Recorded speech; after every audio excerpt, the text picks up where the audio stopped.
We're looking at a spot chart of oil. On January 13th, oil did put in a spike low, but it did not touch my target line. It came close, but still fell just outside of my margin of error. On January 24th, we talked about oil in our weekly Market View podcast.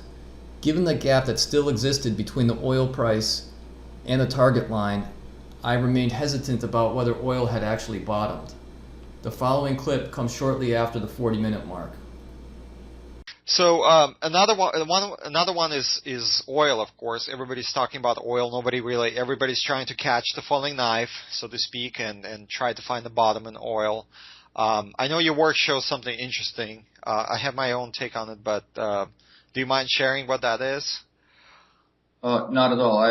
I think that oil is close to a bottom. It's not as clear as, say, the copper market when we spoke about that. The oil market, most likely near a bottom. My target, without getting into specifics, we're not super far away from. Okay. On January 29th, oil hit the target line within the margin of error.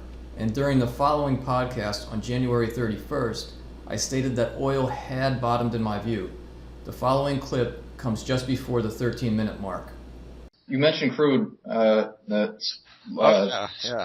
on Friday. Friday. Crude hit its target low, and I think that's probably it. I think crude has most likely bottomed. Okay. In fact, I feel fairly strongly that was the bottom.